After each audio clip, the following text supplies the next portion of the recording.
इत रात राजीव एक बड़ी मल्टीनेशनल कंपनी में काम करता था। कभी कभी उसके ऑफिस से घर आते आते अंधेरा हो जाता था।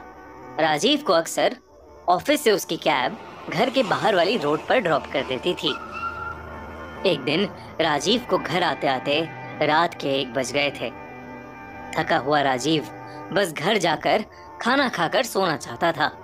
घर के रास्ते पर चलते हुए राजीव को सामने से कुछ लोगों की भीड़ आती दिखाई दी। वो सड़क ज्यादातर सुनसान ही रहती थी। राजीव ने ध्यान से देखा तो उन सभी लोगों ने सफेद कपड़े पहने थे। उनमें से सबसे आगे चल रहे 2 आदमियों के सर पर लाल रंग लगा हुआ था। उस भीड़ में चल रहे कुछ लोगों ने एक पालकी उठाई हुई थी और सब बार बार मुड़कर उस पालकी को देखकर अपने हाथ जोड़ रहे थे और एक अजीब सी धुन में कुछ गा रहे थे। राजीव को यह बात बहुत ही ज्यादा अजीब लगी। उसे समझ नहीं आ रहा था कि आखिर इतनी रात में किस भगवान की पालकी ले जाई जा रही थी। राजीव उस भीड़ को इग्नोर करके अपने घर के रास्ते पर चलने लगा। राजीव सीधा चलता गया और भीड़ उसके बाईं ओर से गुजरने लगी। जैसे ही राजीव को लगा कि उसने भीड़ को पीछे छोड़ दिया है, वैसे ही उसके कंधे पर किसी ने हाथ रखा। राजीव अचानक से पीछे मुड़ा और उसने देखा कि भीड़ के सबसे आगे चल रहे एक आदमी ने उसे रोका था। इससे पहले कि राजीव कुछ बोलता, उस आदमी ने कहा, तुम हमारी माँ को प्रणाम करे बिना जा रहे हो। राजीव की नजर पर्दों से ढकी पालकी पर गई तो उसे वो पालकी बिल्कुल खाली लगी। राजीव को वो लोग बहुत अजीब लग रहे थे। राजीव ने दूर से ही हाथ जोड़े और तेजी से वहां से निकलने लगा। तभी उसके पीछे से उसका हाथ किसी ने पकड़ लिया।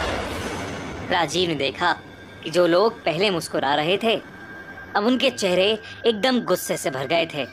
उन लोगों के शरीर का रंग नीला सा पड़ने लगा था।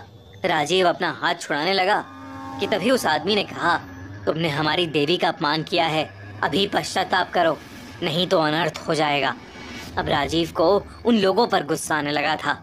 उसे लगा कि भीड़ में वो लोग चोरों चक्के होंगे जो रात में चलते फिरते लोगों को देवी का डर दिखाकर लूटते होंगे। उसने गुस्से से अपना हाथ छुड़वाया और बोला, नहीं मानता मैं तुम्हारी किसी देवी को। पता नहीं कौन से पागल खाने से भागकर आए हो सबके सब। इतना कहकर राजीव वहां से चला गया और उसने पीछे मुड़कर नहीं देखा। दरअसल राजीव बचपन से ही अंधविश्वास से दूर रहा था। वो इस हद तक इन सब बातों से दूर हो गया था कि उसने भगवान में भी मानना बंद कर दिया था। राजीव अपनी चाबी से दरवाजा खोलकर घर के अंदर आया तो उसने देखा कि उसकी वाइफ श्रुति सो चुकी थी। वो उसे उठाना नहीं चाहता था, इसलिए हाथ धोकर अपने लिए खुद ही खाना लेने किचन में चला गया। राजीव अभी भी उन लोगों पर गुस्से में बौखला रहा था और अपने दिमाग को शांत करने के लिए उसने एक ड्रिंक बनाने का सोचा। उसने विस्की की बोतल उठाई और फ्रिज के ऊपर रख दी। फिर वो फ्रीजर से बर्फ निकालने लगा। तभी उस फ्रिज पर एक रिफ्लेक्शन में दिखा कि उसके पीछे एक आदमी खड़ा है। वो वही भीड़ वाला आदमी था जिसके माथे पर लाल रंग लगा था। अचानक उसकी रिफ्लेक्शन देख राजीव घबरा गया। दोस्तों, हमारे नए चैनल द क्राइम शो पर आ गई है एक दिल दहला देने वाले साइबर क्राइम के फ्रॉड की कहानी। आयुष जस्ट ग्रेजुएट हुआ था और वो जॉब ढूंढ रहा था, लेकिन फिर वो फंस गया एक ऑनलाइन फ्रॉड में जहां उसके लाखों रुपए दांव पर लग गए। देखिए हमारी कहानी ऑनलाइन हैकर और जानिए कि आयुष कैसे फंसा उस स्कैम में और क्या उसके पैसे उसे कभी वापस मिलेंगे भी। जो फ्रॉड हमने अपनी वीडियो में बताया है वो बहुत सारे लोगों के साथ हो रहा है, तो आप उसे देखना बिल्कुल भी मिस मत करना।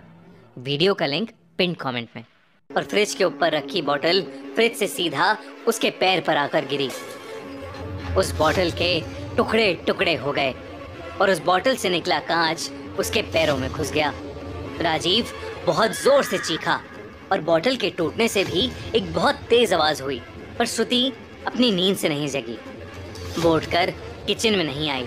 राजीव की दर्द से हालत खराब हो रही थी और वो श्रुति को आवाज दिए जा रहा था।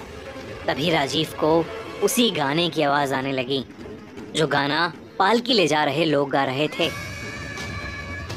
वो गाना सुनते ही राजीव की मानो रूह ही कांप गई। वो आवाज उसके घर के बाहर से आ रही थी। और उसे ऐसा लग रहा था कि जैसे उसके घर के बाहर बहुत से लोग चक्कर लगाते हुए वो गाना गुनगुना रहे हों। राजीव के पास अब कोई चारा नहीं था। उसने अपने पैर में लगे कांच के टुकड़े खींच कर निकाले और घाव को पानी से धोकर लंगड़ाता हुआ श्रुति के पास गया। पर उसने देखा कि कमरे में कोई था ही नहीं। राजीव को समझ नहीं आ रहा था कि आखिर उसके साथ क्या हो रहा है। उसे अब भी वो गाना सुनाई दे रहा था। उसके पैर के घाव से खून बह रहा था और श्रुति का कोई अता पता नहीं था। राजीव ने अपना फोन निकालकर श्रुति को फोन मिलाया। थोड़ी रिंग जाने के बाद कॉल पिक हुआ। राजीव हड़बड़ाहट में श्रुति से कहने लगा, श्रुति श्रुति तुम कहाँ हो? मुझे बहुत डर लग रहा है, तुम कहाँ हो? पर तभी राजीव ने कुछ ऐसा सुना जिससे उसका दिल दहल गया। सामने से राजीव को उसी आदमी की आवाज आई जो उसे उस भीड़ में मिला था और जो राजीव को देवी के नाम से डरा रहा था। उसने कहा, अब भी समय है राजीव, बाहर आओ और बचा लो खुद को। इतना सुनते ही राजीव ने फोन काट दिया और वो कमरे की खिड़की के पास गया। उसने खिड़की से बाहर देखा तो वहां पालकी लेकर वही भीड़ खड़ी थी और वही गाना गाए जा रही थी। राजीव की नजर इस बार जब उस पालकी पर पड़ी तो उसे अंदर एक औरत की परछाई दिखी। राजीव को कुछ समझ नहीं आ रहा था। वो सीधा अपने घर से बाहर निकला और उस पालकी के सामने माथा टेक कर माफी मांगने लगा। उसने कहा, देवी माँ मुझे माफ कर दो, मुझसे बहुत बड़ी गलती हो गई है। इतना कहकर वो फूट फूट कर रोने लगा। कुछ देर बाद उसने देखा कि उसके आसपास एक अजीब सा सन्नाटा हो गया था। उसने अपना सर जमीन से उठाया तो देखा कि वो उसी रोड पर बैठा था जहां पर उसे वो पालकी पहली बार दिखी थी। उसने अपना फोन निकालकर टाइम देखा तो रात के 1:30 बज चुके थे।